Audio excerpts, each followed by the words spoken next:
আসসালামু আলাইকুম এভরিওয়ান, সবাই কেমন আছো? আলহামদুলিল্লাহ, আমিও ভালো আছি আল্লাহর রহমতে। বন্ধুরা, আমি কদিন অসুস্থ ছিলাম, আমি কিছুদিন পর পর অসুস্থ হয়ে যাই, সেটা আপনাদেরকে আমি বলছি। কারণ আমার একটা সমস্যা আছে, অ্যালার্জি। তো অ্যালার্জি থেকে আমার অনেক প্রবলেম হয়, আমি সব ধরনের খাবারও খেতে পারি না। কিছু একটা ঝাল মশলা খেলেই আমার খুব কাশ হয় বা ঠান্ডা লেগে যায়, ঠান্ডার একটা সমস্যা আছে অ্যালার্জি মতো। তো আমার শ্বাসকষ্ট অনেক সমস্যা হয়। তো আমি এতদিন ধরে বড় ভিডিও দিতে পারতেছি না, মাঝে মধ্যে যেমন শর্টকাট কয়েকটা ভিডিও আগের থেকে রেডি করেছিল, ওগুলো আমি এই কদিন আপলোড দিয়েছি, আমি ভিডিও বানাইনি। তো ভাবলাম আজকে আপনাদের সাথে কথাগুলো শেয়ার করি আর ভিডিওটা একটা বড় ভিডিও বানাই। তো বন্ধুরা, সবাই কেমন আছেন? আলহামদুলিল্লাহ, আল্লাহর রহমতে আমি এখন সুস্থ আছি।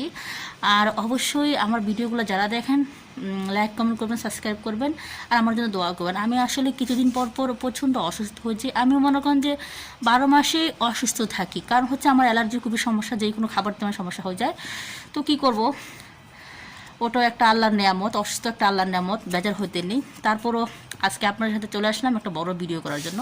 তো যে দেখেন আমি বিকেলবেলা বসে আছি, আর আমার পিছনে দেখেন গাছগুলো তো অবশ্যই তার আগেও দেখছেন, এখনও দেখছেন। এই জায়গাটা কি শান্তি লাগে, প্রশান্তির জায়গা। আমি আর বিকালে এখানে এসে ভিডিও করি।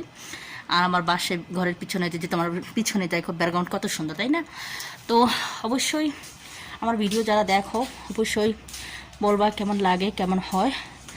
আমি আসলে প্রচণ্ড অসুস্থ থাকি। আর এই যে দেখো, এইখানে হচ্ছে আর একটা খেজুর গাছ।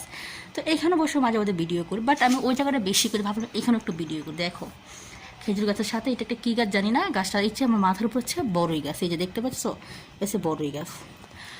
তো বন্ধুরা, তোমরা সবাই কেমন আছো, কী অবস্থায় আছো, সব অবশ্যই জানাবা। তোমাদের সুস্থ কামনা করি, ভালো থাকবা, সুস্থ থাকবা, আর আমার জন্য দোয়া করবা আমি যদি তাড়াতাড়ি সুস্থ হই। বাট এখন আলহামদুলিল্লাহ সুস্থ আছি, কারণ আমার এটা একটা অসুস্থ, এটা বললাম না, এটা অটোমেটিক। এটা অ্যালার্জির থেকে আমার সমস্যা, খুবই সমস্যা, প্রচণ্ড আমাকে ডিস্টার্ব করে। তারপর যাক, আল্লাহ কাছে লাখ লাখ শুক্রিয়া, এটাও আল্লাহ একটা নিয়ামত, কিছু করার নেই। তো কেমন হয়েছে ভিডিওটা বলবা।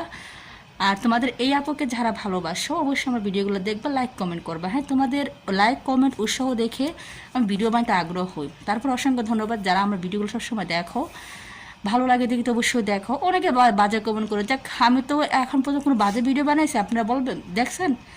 আমি কখনো বাজে ভিডিও বানাইছি এখন পর্যন্ত? তারপর কি বলবো, যে মানুষের সমালোচনা করতে নেই। মানুষ যে যে যে ভাবে, এটা আমাদের বাংলার মানুষের সমস্যা, মস্তিষ্কের সমস্যা। তো কি আর বলবো, আল্লাহ হাফেজ, ভালো থাকবা। এই পর্যন্ত তোমাদের সাথে, বাই বাই।